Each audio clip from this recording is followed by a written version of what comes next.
And we're here at the Catholic Marketing Network in Chicago. You never know who you're going to meet. We've got Shane Clunan. Hi. He's actually an author, that's Yes. right, of Journey to the Cross. And you're a student right now where? At St. Viator High School in Arlington Heights, Illinois. Okay, so did you ever think you'd be an author? No, to be honest with you, until I had started this, and then I realized that I wanted to take it farther. Now, this started what, as like a school project kind Yeah, of a thing? as a school project regarding the birth of Jesus as a kind of a Christmas story, and it was for an English project, obviously, and I wanted to take a different perspective, which we were allowed to do. So what inspired my perspective by taking the donkey was we actually had those as pets. Really? Donkeys, yeah. Okay. With the cross on their back. So. And is that why you dedicated to the memory of your grandmother? Yes. Maureen?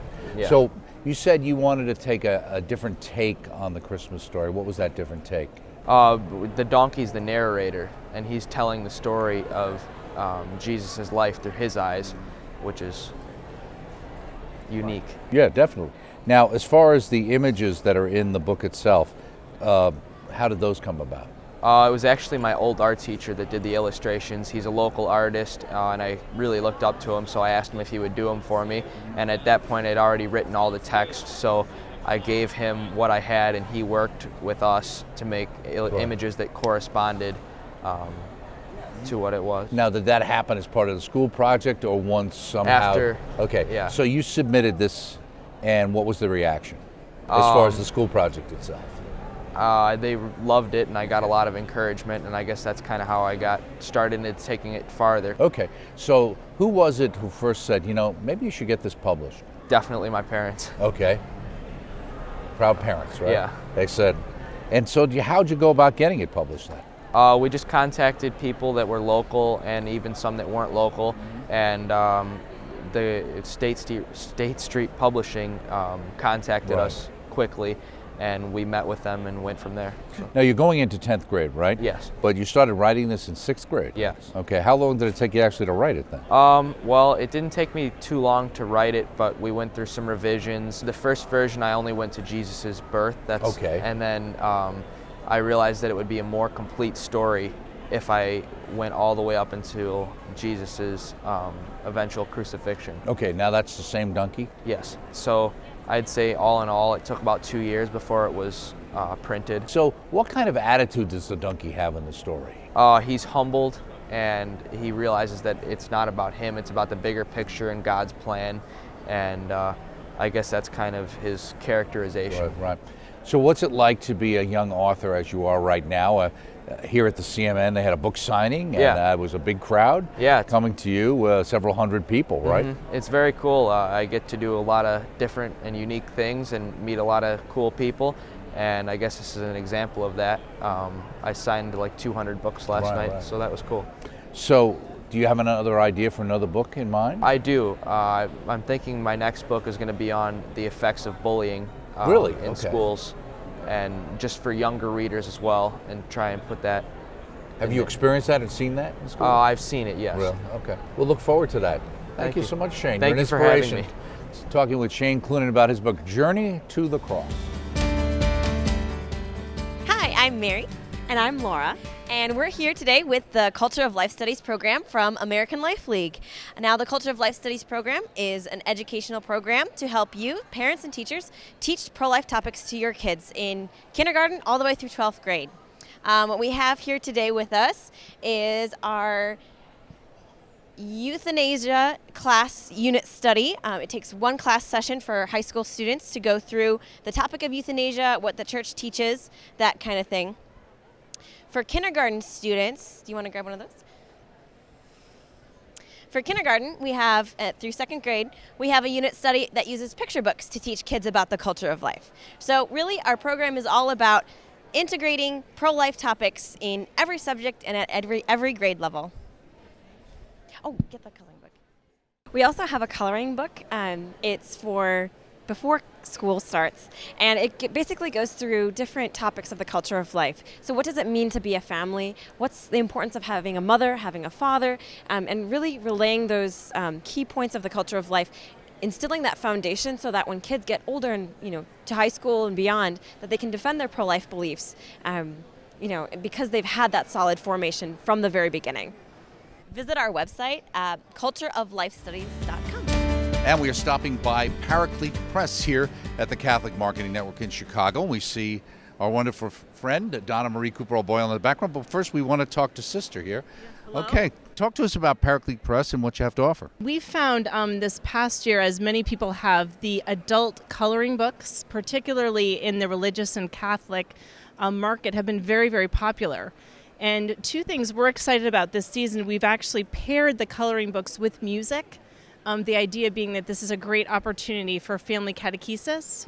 We've got the Mother Mary coloring book with the Chants of Mary CD. And then also for Advent, the Advent coloring calendar paired with the Coming of Christ Gregorian chant. So this has been a very, very popular product line. So why do you think it's successful? What is the appeal of that in general, let alone for a Catholic audience? I think it's people really are stressed. People are really overworked, overtired. Anything that is an aid to stop, center yourself. I wondered what it was all about. And then I actually did a little bit at work, and I found I was angry, upset about things. I took a little bit of time, and it really did calm my spirit. And I think it's a natural then to use the coloring books for prayer. We have the Pray and Color line, Count Your Blessings, Words of Healing, different things coming out. So I expect it to be popular for at least another year or two. Very good. Paraclete Press here at the Catholic Marketing Network. And we're here with another author from the Catholic Writers Guild here at the Catholic Marketing Network. This is Barbara Golder, author of Dying for Revenge, The Lady Doc Murders, Book 1. So you are ambitious, and pleasure to meet you Thank here. you. Ambition is a good thing. Right. Let me ask you, Dying for Revenge. Murder mysteries are wonderful. They're interesting shows, some of the best shows on TV, the most popular ones. What's Catholic about a book like this? Well, I think the genre has great potential to be Catholic to begin with. The murder mystery, as it's best done, I think, is the last of the great morality tales, good versus evil, and good wins out in the end. And it brings us into connection with some very fundamental things about human life, death, violence, vengeance, that sort of thing. In this book, it's Catholic because the whole story is Catholic. The arc of the story is Catholic. It's a story really about the journey from revenge through justice to mercy in a very Catholic way. So somebody who's starting off in revenge, revenge-minded and then moving in the right direction. Our Catholic teachings would tell us revenge is not a good thing. Not a good thing. Mercy is a good thing. We might like it, but it doesn't work well. It's not a good thing. So the arc of the story is that way. But the main character, Jane Wallace, is a Catholic woman. She's a convert. There's a priest who helps her with her journey, and then she's like a medical examiner. She's a right? medical so you're getting examiner. The kind of the forensic CSI kind of approach. Exactly. So she has to deal with a lot of really ugly things in life, and she has to make sense out of them. And I can tell you that from my experience as a medical examiner, that's not uncommon, that you're dealing with... You were a medical examiner. Yeah, and you deal with the worst part of people. And so when did you decide to move from being Quincy to being an author? About 4 years ago. Okay. Is that when you joined the Catholic Writers Guild? I joined after I got the book sort of in the can, okay. But I've always done technical writing, and I've always done storytelling. What about the impact of doing that in your Catholic walk? In my work, it was really interesting because Jane is a different person. I mean, obviously, a character comes out of my imagination, so there's some of me there. But I discovered when I was taking Jane's journey, I had to take a journey too, because at the time I was writing this book, I was sort of struggling with the idea of what forgiveness looks like on the ground. You can talk about, I have to forgive people, but what does that really look like?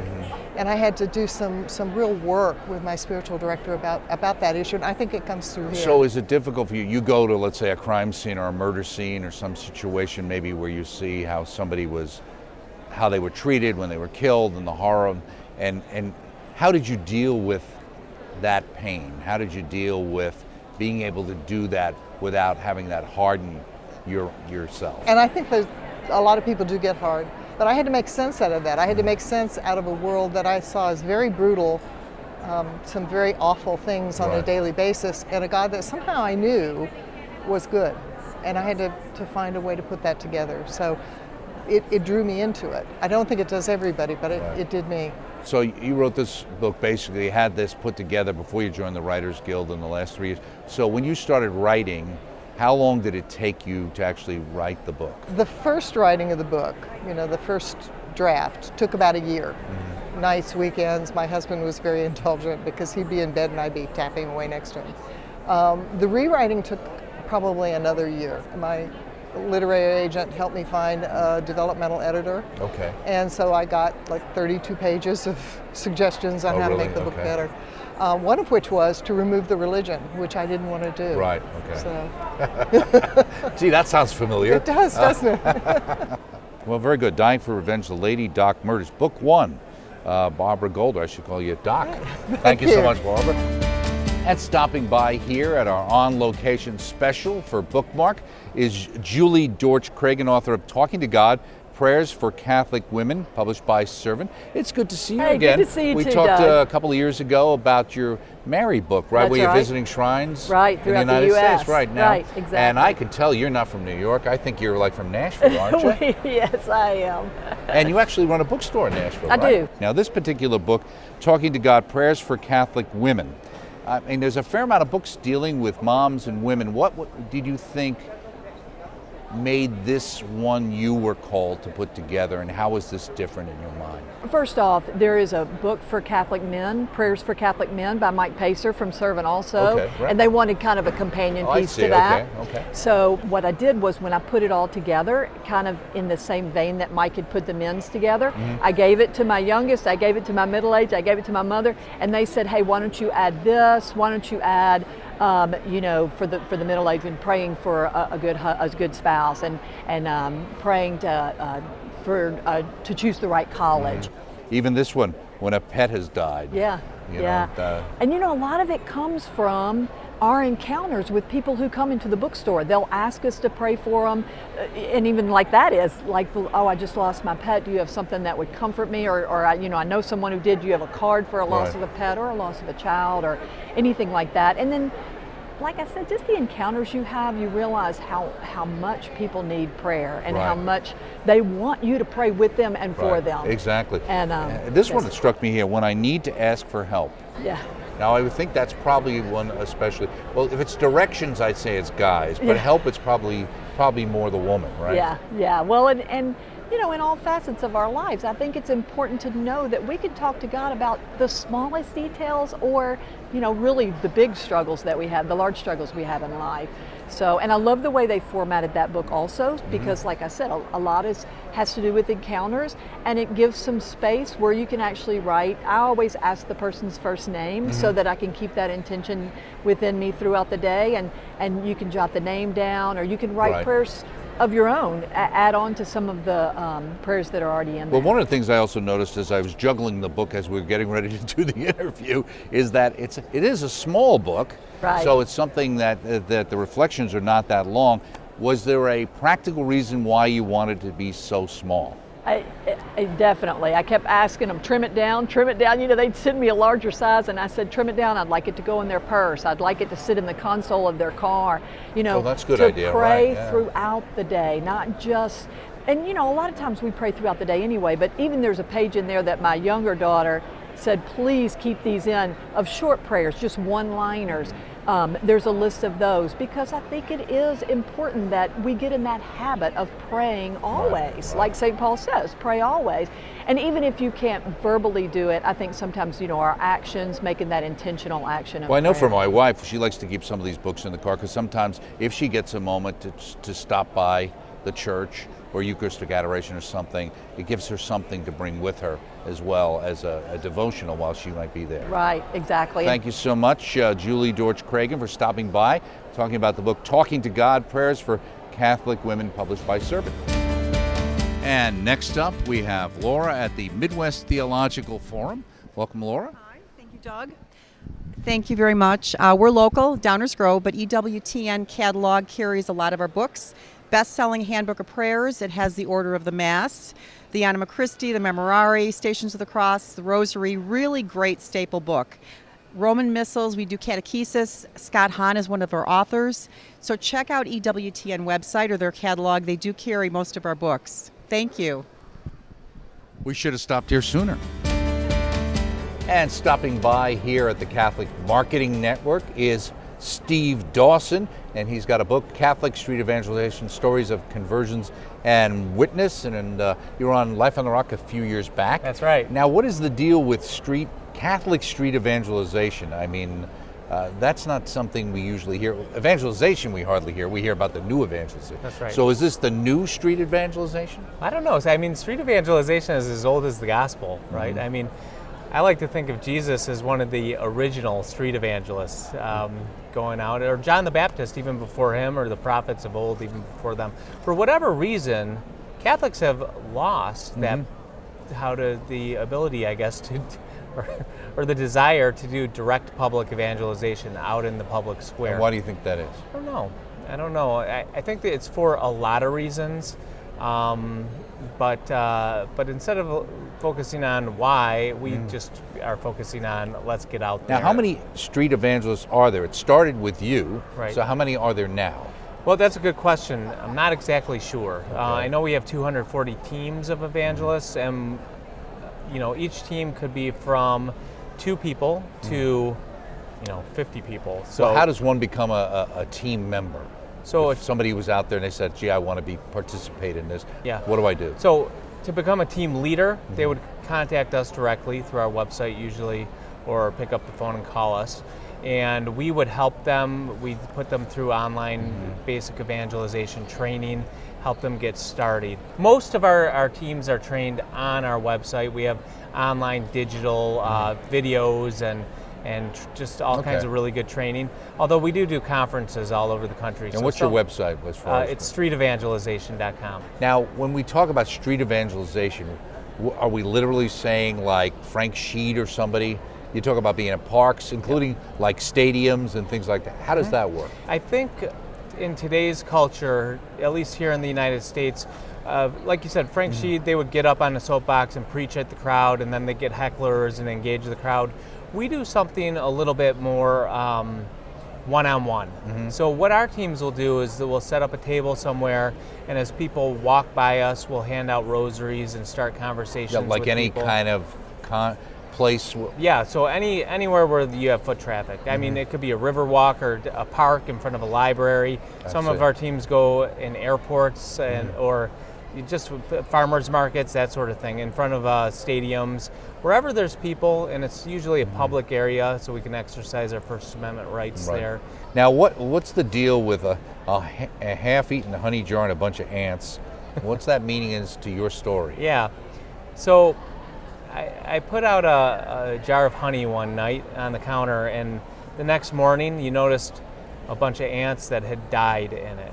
And I see that as like our culture, at least for me. I mean, I was really off the rails. I was a bad kid growing up. Which you talk about in the book. Yeah, yeah. I mean, I was into a lot of trouble. I was the kid that the parents would rightfully say, you are not allowed to hang out. Stay away from him. Stay away from me. He's an instigator. I would have never let my kid hang out with me, for sure. And so, what I was doing is I was looking for pleasure. I was looking for fun in all the wrong places. Well, you said here, honey is good, but not if it surrounds you to the point of drowning. That's and you talked about your own lethal swamp, and it took you to becoming suicidal. Yeah. Is that what it takes for people to realize that they need to turn to God? Not everybody. Okay. Not everybody, but for me, God needed to allow me to drop that low before he could get my attention. I think we all have a story, and people, when we're evangelizing others, people are not so much interested in straight doctrine. They want to know, how has it changed your life? And so when we can convey our own personal testimony to people, we can break through. Yeah. So I can talk more effectively to people who have gone through serious struggles, but other evangelists like Uzi, who's in the book, he was a gang leader. I couldn't figure out whether Uzi was a location in a gang neighborhood or a guy. So he's a guy. Okay. Uzi's a guy, and he's named after the machine gun. Okay. And he was the leader of a gang called the Latin Cobras, and the Latin kings tried to gun him down. He got shot 7 times, and on his deathbed, he had a powerful conversion, and now he ministers to the gangs. So his own testimony, he's able to reach people who I couldn't that reach. Nobody could really probably reach. Yeah. You say, my goal in sharing these stories from the street and the evangelist's personal testimony show that Catholics really can evangelize. I want to persuade other Catholics to get out there and do it. what would you want them to do? I mean, I'm assuming everybody's not called to do the same thing, right? Yeah, that's right. Do something, right? Do something. I mean, we're all called to evangelize. And I might be called in a different way that somebody else is called, but I think the hardest thing is just figuring out something to do and then doing it. One of the things that got me started was passing out miraculous medals. Really? Yeah, Saint Maximilian Kolbe used to pass out miraculous medals. And so I picked that up. I said, I could do that. Mother Teresa did the same thing. Right. So I thought, I can do that. Everybody likes to get something. Yeah, for free. Hey, would you like a free miraculous medal? That starts conversations, and that's something simple that everybody could do, I think. Well, one of the things you point out, I downloaded hundreds of hours of podcasts from the EWTN archives, and that's a gold mine that many people are unaware of, actually. Yeah. And we've just actually redid that site, so people should check that out on our website. Very because there's a ton of material there, and it's great to meet somebody who had that help them on their journey and impact that. Yeah, I did. I listened to everything on podcasts while I was working. And what's your vision now for the next level? Is there a next level for what you're doing with St. Paul Street evangelization? Yeah, so eventually I'd like to see a team in every parish. You know, so we have, like I said, 240 teams all over the country and even around the world. But I mean, I think each parish should be out there doing something. So it might not be street evangelization, but door-to-door ministry or some sort of public evangelization. The Pope he's asked us to open wide the doors and get out there, you know, and make a mess. Make a mess. And so that's what we're doing. We're getting out there, we're making a mess, and we're just loving people and trying to bring people. And you're seeing results. We are seeing the results. Are you surprised by the results? Absolutely. Okay. Every day. Very good. Yeah. Are you thinking about writing another book? We'll see. Okay, well, good. Well, maybe we'll bump into you on some street corners sometime. And we are here at the Catholic Marketing Network, joined now by Sister Mary Martha Moss and the Daughters of St. Paul, representing Pauline Media. And we've got a couple of interesting things you wanted to talk to us about. Our Lady's Garden, a coloring book for prayer and meditation, also Windows into Christ. I think it's the latest one you just have coming out as well. Yes. Now, coloring books are great, but these aren't really focused on kids, are they? No, these are really for adults. And what we're trying to do with these is use them as an avenue for contemplation in prayer, so that as you choose the colors, as you kind of relax, because you know the secular world is really talking about, oh, well, these will help you de-stress, these will help you be calm, and it's like, but what really helps you be calm and peaceful is the Lord. So it's an invitation to prayer. It's an avenue for creativity and beauty, but a real artist has helped you, and you just have to pick the colors, and you can do it in different ways. And what's great in here, you've got the Hail Mary, Hail Queen of Heaven. So in a way, you're catechizing people at the same time and reinforcing the faith, and at the same time tapping into that evidential power of beauty that the late great Father Dubé used to talk about how important that is, right? Right, because I mean that's part of our Catholic heritage is beauty and art and culture, and this helps you kind of be part of that and create some of your own, and at the same time ask Our Lady's intercession to help you in your own life. You have this beautiful image here that says, in addition to coloring, write your petitions to Our Lady for your family and friends along the folds of her protective mantle. That's it. You can really bring to her all your cares, your special intentions, even those things that you don't quite know what's the matter, but just bring them to her as mother, and she'll know what to do with them. Right, that's great. And so I'm assuming by the fact that you're rolling out a new one that you've seen a fair amount of interest in people doing this. Well, I think it's a big craze in the secular world, and in the meantime, I think we can use this to really be an avenue, a launching pad for more prayer in the world, for different type of prayer. To give people a Catholic alternative, a Catholic alternative, and the artwork in here is wonderful. I haven't seen anything that really touches what we've been able to do. I mean, you know, the windows are sharp, and Varushka Guerra, who is the illustrator from Brazil for Our Lady's Garden, is wonderful. She's this wonderful young Catholic artist. And we happened to find her, and we're very glad because she's helping a lot of people. Well, very good. Thank you for stopping by, Thank Sister. you. Thank you Talking so here much. with Sister Mary Martha Moss from the Daughters of St. Paul about two of the books, Our Lady's Garden, a coloring book for prayer and meditation, also a new one, Windows into Christ. Also very interesting, coloring books basically for adults. Check it out. And stopping by is Maurice Prater. Yes. Hey, Maurice, good to Doug, see you again. It's good been a to few see you years. again. Yeah, it's 4 years. How did you come up with the idea of doing something that's called Counting on Faith? And I'm assuming this is like a kid's book, right? Yes, it's a counting book based on Scripture. So every number represents a truth found in the Bible. And I got the idea because I went to a pilgrimage to the Shrine of Our Lady of Good Help in Champion, Wisconsin. And in that apparition, Our Lady told Sister Adele to teach the kids the faith, just the basics. And that was a moving experience for me, that pilgrimage. Yeah. So I got home, I was thinking about that, how to do that. And I was thinking, well, how can you teach kids the faith in a simple way? You know, what are they already learning? I said, Right. well, like one thing, they're learning to count. So can you teach them the faith while they're learning to count? Right. And then the idea just spoke to That's my how you got heart, that counting idea. on faith. It just came to me. So let me ask you, what age group are you assuming someone would use this with? Because, I mean, kids learn their numbers fairly early. Fairly early, right? So, you know, anywhere up to age 7, basically, is what people are telling me. Okay. It's anywhere up to age 7 is, so preschool to age 7. Right, and this is a good way because most of us, I hate to say it many times, as much as we talk about the Ten Commandments and even relate to them, would have trouble listing them in the right order. I've had comments from people, from adults, from parents, on how much they learn by reading this book to their children. And also there's a glossary in the back of words in case they want the definitions and to look Right, them up. and these aren't actually the Ten Commandments, they're actually different things related to Scripture and the Bible. It's like number 2, you kind of relate to Noah. To Noah, It's and 2 by 2. 2 by 2, one male, one female animal of each animal onto the ark. Now, Yes. number 3, you chose Our Lady, our Lord, and His Father, St. Joseph. Why wouldn't you take the Trinity? Is because that's too abstract a concept, do you think, for kids? Exactly. Okay. Exactly. I tried to find something that's very tangible. I had to think it through. So what's been the reaction to this so far, this book? The reaction's been good because people find it unique. Now, other counting books, you know, they're like, you know, count the flowers, count the sheep, count the stars.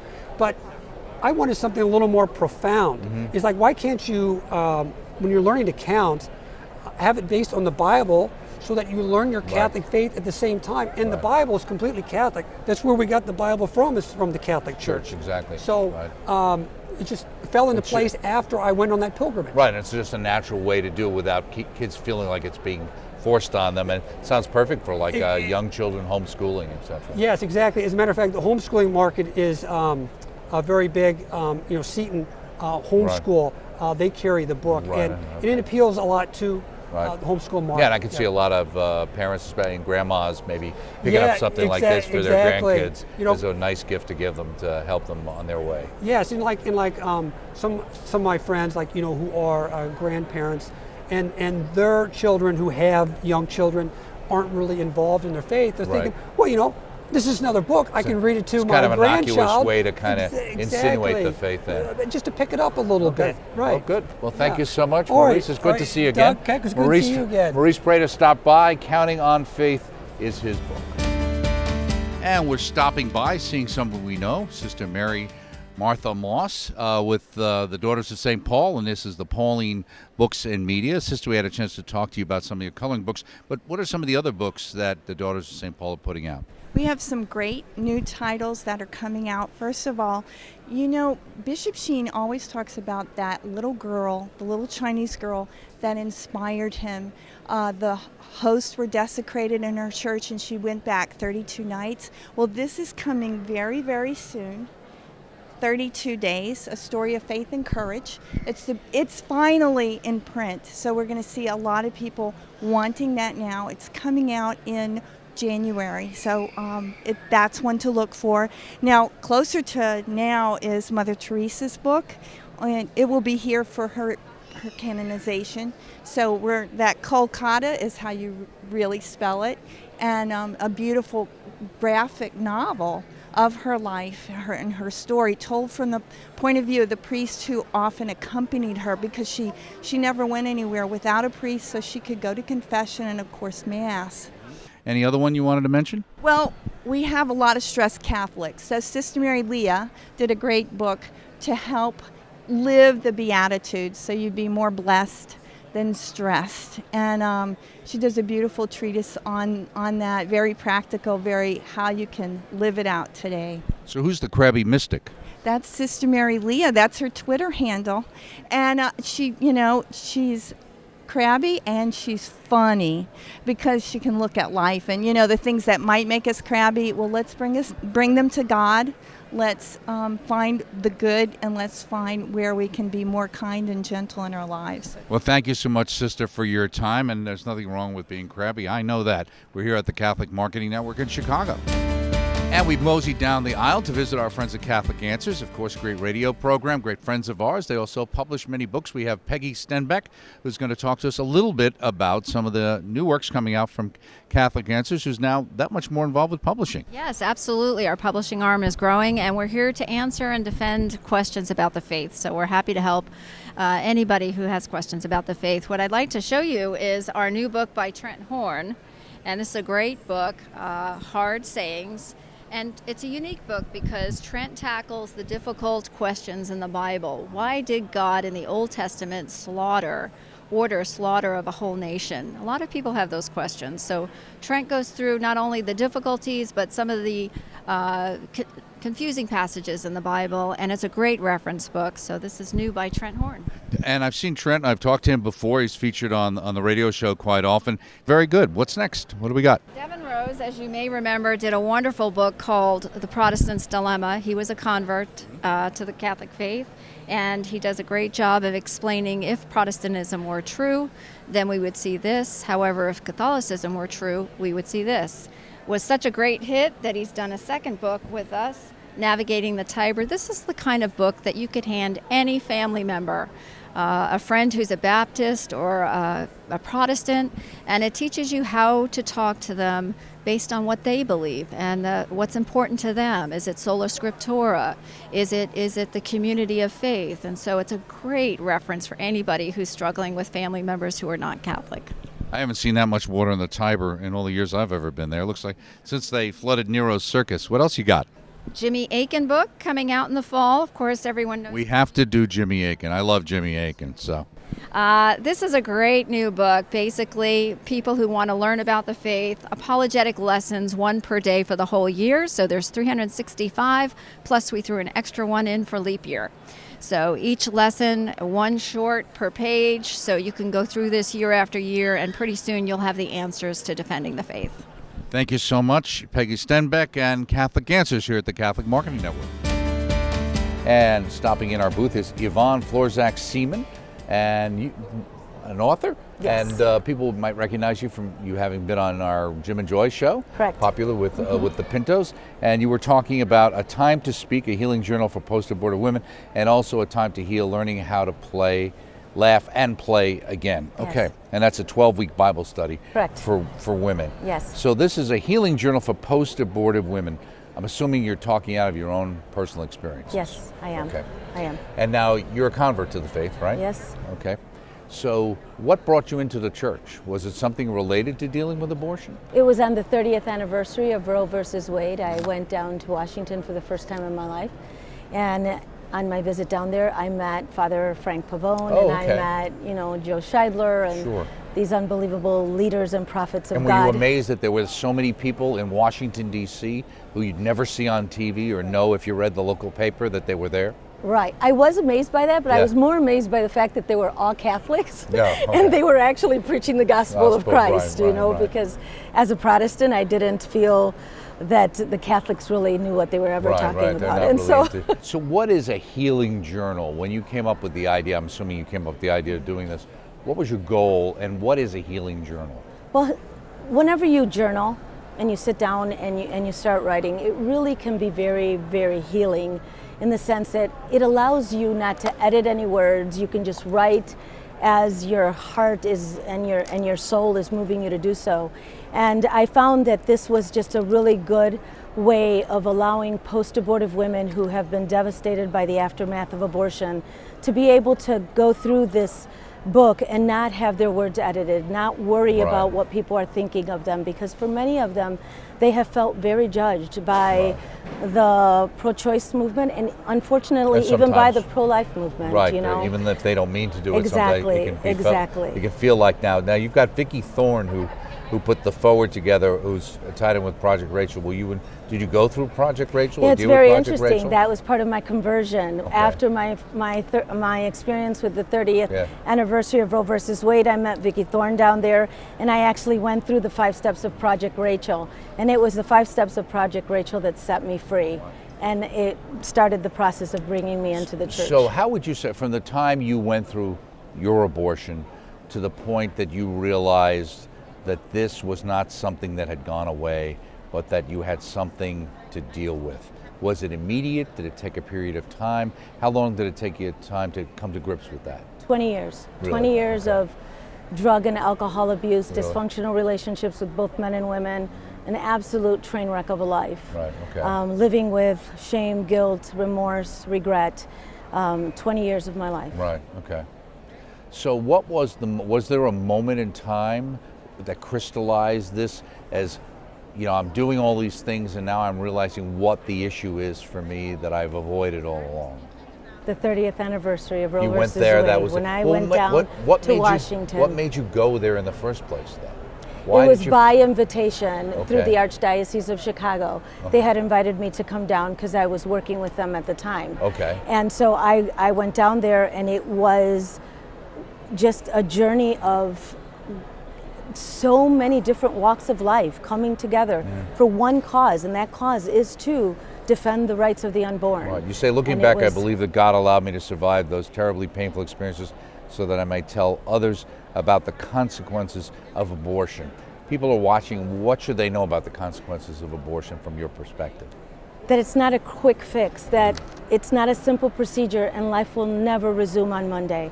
That it is a decision that will live with a woman for the rest of her life, and it will affect her emotionally, physically, psychologically, and spiritually. Well, you have myth number 1, it's a simple procedure, life will resume on Monday. And it's 12 myths, just exposing the lie of abortion and Planned Parenthood. Okay, very good. And that's your first work, Time to Speak, and then you also have a Time to Heal, learning how to laugh and play again, 12-week Bible study. Now you indicated, we talked a little bit before the interview, that you saw this initially as almost being a workbook in support of the first book, but it expanded from there. How so? It did, because I wrote the second book because the Archdiocese of Chicago was looking for a post-abortion healing program. And that was what the Lord had put on my heart. Having been Protestant for 40 years, one thing that we were really good at was Bible studies. We were always, doing Bible studies and educating ourselves on Scripture. Well, when I converted into the Catholic Church, I found that a lot of my Catholic brothers and sisters were leaving the faith to go to the church down the street because they were joining a Bible study. Right. And so then this became more of a universal study. So it is 12 women of the Old Testament, chronologically, starting with Eve, Sarah, Hagar, Leah, all the way through Abigail. Women that are incredible women of God that we never hear about at Mass. We always hear about the boys, we don't hear about the girls. But women that formed our faith. They were instrumental in forming our faith. But these women were just like us today. They married the same husbands, they had the same children, they had the same struggles, they have the same fathers. And so what we did with this study is that we incorporated those women to today's women and put this study together. And it's a 12-week study. We've gotten a huge response. I received an imprimatur on this, endorsement from biblical scholar Father Schoenstein, from Cardinal George. I mean, God was a very good God when he gave me this work to do. Memory. Yes. Okay, Yvonne Florzak-Seaman, thank you so much for stopping by. Thank you so much, Doug, 2 for works, having A Time me. to Speak, and also A Time to Heal. And we're here at the Catholic Marketing Network in Chicago, and stopping by is Father Edward Looney. Father has put together a rosary litany, renewing a pious custom. Hey, great to meet you. Nice to be with you, Doug. First time I think we've had you on EWTN. Yes, that's right. Okay, great. How do you put together 2 different things, a rosary and a litany? I thought they were 2 different things. Sure. How are they one in this book? It's a good question, and sometimes I tell people the title of the book is deceptive. Okay. St. Louis de Montfort recommended a a pious way of praying the rosary, of inserting a phrase after the name of Jesus in the Hail Mary prayer. So for the joyful mysteries, thy womb Jesus announced by the angel, thy womb Jesus incarnate. Right. So I call it a litany because what I did was Louis de Montfort only recommended 15 different phrases for the joyful, sorrowful, and glorious mysteries of his time. And what I did was I extended it to every bead of the rosary. And if we use each of the phrases after the name of Jesus, or sometimes after the name of Mary, it takes on a litany-like succession. So that's kind of how I came up with the litany idea. Okay, you talk about how to use a rosary litany here as a how-to. So tell us, how would I use this and how would it be different than me just saying the rosary normally? It would be the insertion of one of the phrases that would kind of focus our meditation on the rosary, on the mystery itself. And with the 10 phrases that I propose, and sometimes there's even alternative phrases if some people don't like certain ones that they could substitute, that they could use all 10, they could pray just one of them, two of them, their favorite ones. It would really be focusing our meditation on the rosary. Lots of people have written to me after they've started praying it this way, and they say they pray the rosary now with greater frequency and with better meditation. Mm-hmm. Well, you even mentioned the idea in the beginning of the book, the idea that maybe rosary's been impacted by our technological society and the time it takes to do it. Yeah, you know, people devoting 20 minutes to do that. Sure. Why do you think this would attract people more? In our fast-paced culture, it's really hard for people to sit down, to be silent, to reflect, to really enter into prayer. And this kind of forces someone, in a sense, to reflect on the mystery. It keeps the mystery before one's eyes. And it continues to evolve, in a sense, as you go through phrase by phrase. You come to a better understanding of who Jesus is and his role in salvation history. Mm-hmm. So how long did it take you to put this together, and were you doing this as a personal devotion or a private devotion before you decided to publish it? Yeah, after my friend called me a few years ago and told me that he started praying the rosary in this way Dr. Sri recommended, I just started to write down the phrases that I myself started to use. And I went to the Holy Land for 10 weeks, and while I was there, I prayed in Nazareth and in Ein Kerem and Cana, right, really with the mystery and coming up with some of those phrases too. So it really comes from the fruit of my own prayer. We got some good endorsements. Our good friend Father Larry Richards, of course, Father Donald Calloway, and this fellow, some people might know him, says that Father Edward Looney was a student of mine at Mundelein Seminary. I've long recognized his intelligence. I don't want to impact your humility here now, Father. His prayerfulness and his great love for the Mother of God. All of these qualities are on abundant display in this moving devotional, which can only help to deepen your spiritual life and your relationship to Mary, and that is the one and only Bishop Robert Barron from L.A. Yes. Days. Okay. So it was wonderful that he came through with a little endorsement for me. I was very humbled by that. Okay, very good. Well, thank you so much, Father, for stopping by. Yes, thank you. Talking with Father Edward Looney about his little book, A Rosary Litany, Renewing a Pious Custom. Very interesting. Check it out. And we're now at the Catholic Word booth here at the Catholic Marketing Network, of course, with Dodie Bushbaum. Hi, Dodie. How are you? Just fine. Thank you. Now, we wanted to talk a little bit about what some of the offerings here. There's something unique a little bit about the Catholic Word because it's kind of publishes multiple either publishers or it's a little bit different. How is it different? It's different because we don't really publish anything, but we are partnered with over 35 different Catholic publishers. So, and we provide different services for each. So we're not a distributor, but we do provide, for example, with Word on Fire, we provide parish billing and that kind of thing. So every publisher has a little different service that we do. Okay, want to spotlight a couple of the titles we should know about? Yes, these are from Ministry 23. It's one of our newer publishers. I mean, they're a couple of years old, but they're up and coming. Father John Bartunek had The Better Part out, and then he came out with Seeking First the Kingdom, which is the 30 meditations on how to love God with your all your heart, soul, mind, and strength. And then now his third one in the series is Go, and that's 30 meditations on how to love your neighbor as yourself. So this is known as the Christian Collection. And then the little guide to Christian meditation, parishes and dioceses buy that in bulk to help people learn how to pray. Thank you so much for your time, Dodie, for taking the time to talk to us about the work of Catholic Word. Cast wide your nets and some of the offerings they have here at the Catholic Marketing Network. And stopping by our booth here for Bookmark at the Catholic Marketing Network is Michael O'Neill. Good to see you again, Michael. Great to see you, Doug. I think we talked to you about 365 Days with Mary. Now this is an updated version of that book, right? That's right. So there's a brand new publisher who's taking the project on, and it's Pt.2 is the publisher. And basically the idea is previous versions were tied to a given year, and this one is perpetual, so that it can be used any year. The way that works then is once you get it, it covers you for that. Well, when people had the first book, they got the original one, what was the reaction? What did they like? Did you make any changes to it besides obviously perpetual, but I mean other aspects of it? What kind of feedback did you get from the first book? It must have been popular enough to put out a new edition. Absolutely, and one of the things that's exciting about the new version is that it's going to feature a Marian prayer for each and every one of the devotions in the book. So the prior version just had the information on the devotion, but now people can go ahead and pray to Mary under that title if they so choose. And there'll be maps and other graphics as well throughout the book to show people where around the world these things were happening, these miracles and other events. And are people interested in that today? I mean, sometimes it seems like that gets poo-pooed. We don't believe too much in miracles. In fact, that's the lead into the second book we're going to talk about. But even related to apparitions and things like that, is there still an audience for that and a thirst for that? It's strange. You'd think it's sort of an old phenomenon, a vestige of the past that people kind of acknowledged people believed in, but they don't anymore. But actually, people are excited about miracles even today. So I think people like that for their faith, that little bit of extra push, that little assurance from God. And they are still interested in miracles, and the Catholic Church is as well. Every canonization cause has 2 miracles that are approved for the Church. It proves there is something else, absolutely. That's right. Absolutely, it's a great reinforcement, and people like it for cultural and other reasons. For example, if you're from Ireland, people automatically flip to Our Lady of Knock just to make sure it's in the book.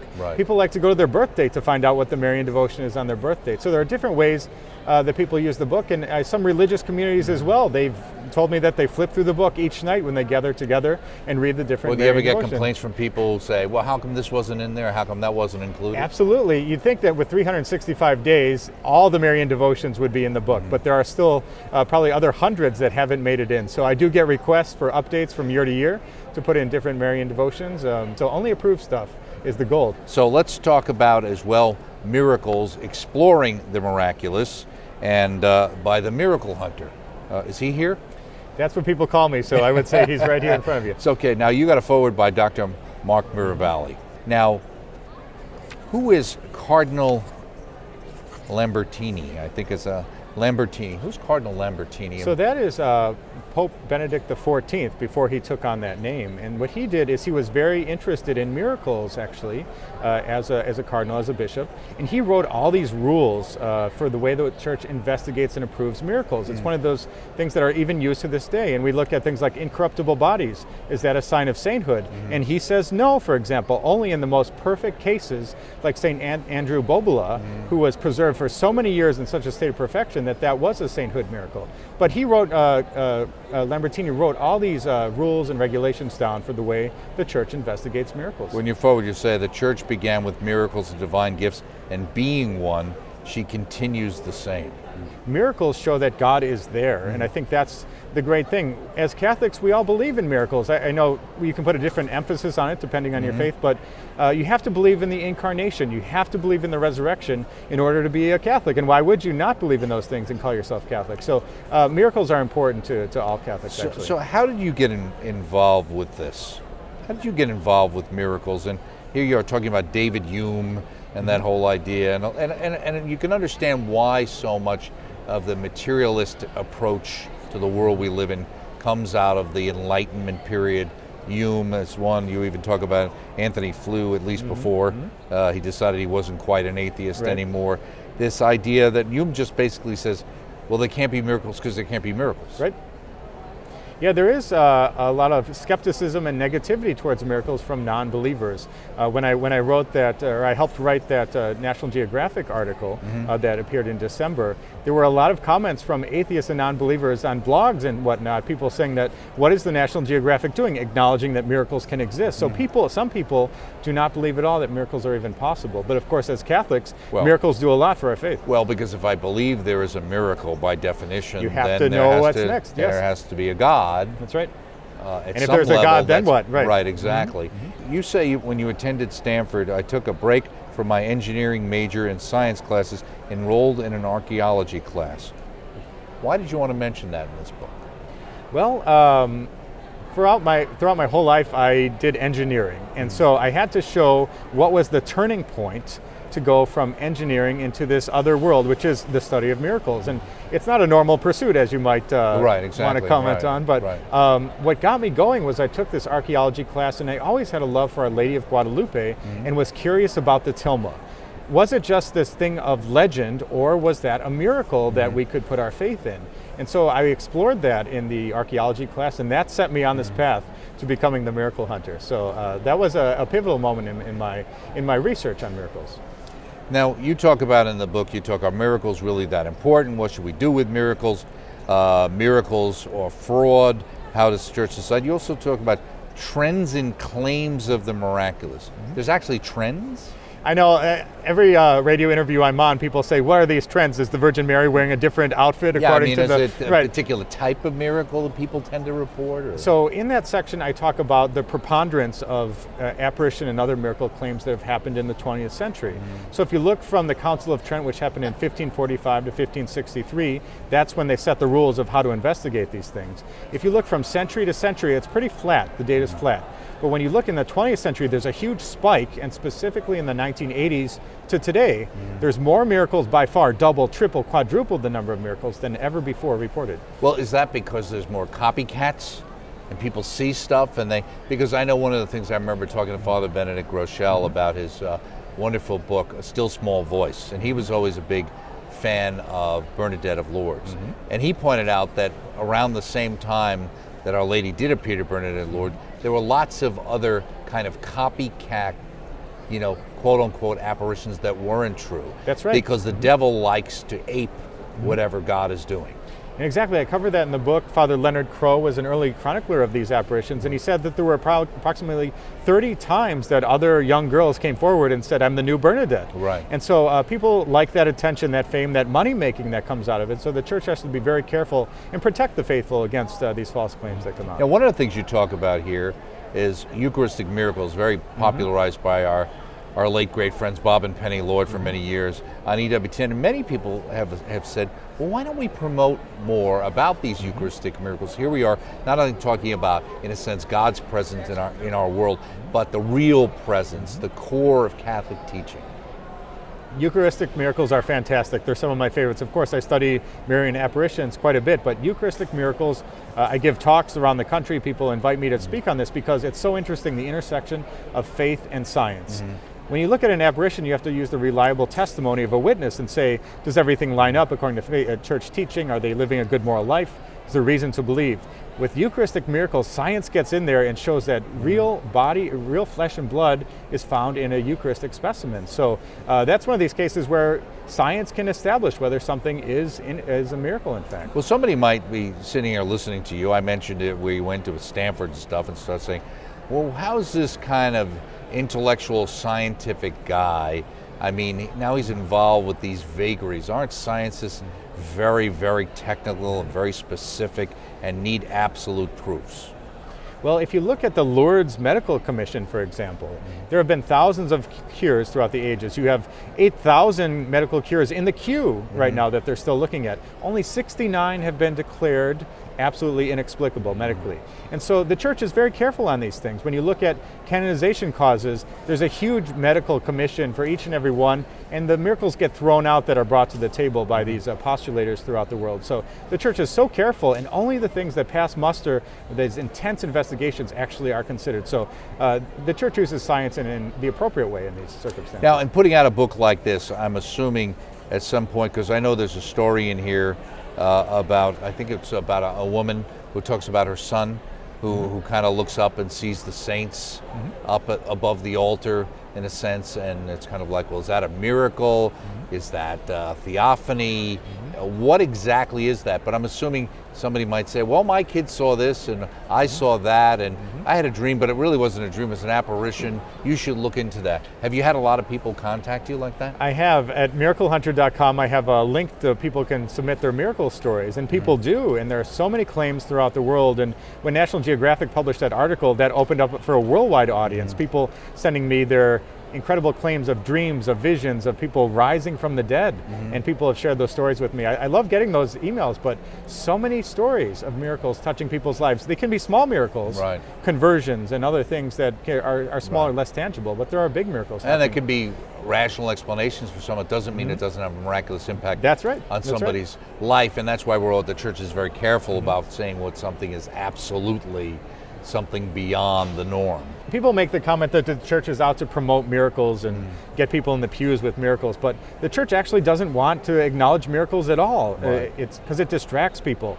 There's a third person in the room. You have Jesus, you have the Bible, and then you have another voice potentially in an apparition. So who do we listen to? So the church wants to rule those out. So anytime the church says something is a miracle, we should believe in it. Because and many times, in fact, I would say that some of the more prominent Protestant ministries have tended to be very quick to embrace stories that seem somewhat miraculous in that way, where the Catholic Church, because it's held to such a high standard, the truth, can't afford to do that. Absolutely. It's a miracle that anything is declared a miracle in the Now, you're Catholic working Church. on a program related to miracles for EWTN. What's that going to be about? I am, and that's, of course, about miracles, and it's about canonization causes. So we're looking at all the causes in the United States, and we're going to be presenting the great miracle stories that have been validated By the church. Only the ones that have been validated. And are under investigation. So we're going to show that process of saint-making, so to speak, and how somebody becomes a saint. So that should be a fascinating project. Okay, coming soon to EWTN. Thank you so much. Thank you, Doug. Michael Great to be here. O'Neill. 2 books, 365 Days with Mary, and a new edition of that, one that lasts forever, and also exploring the miraculous. And this is EWTN on location at the CMN in Chicago.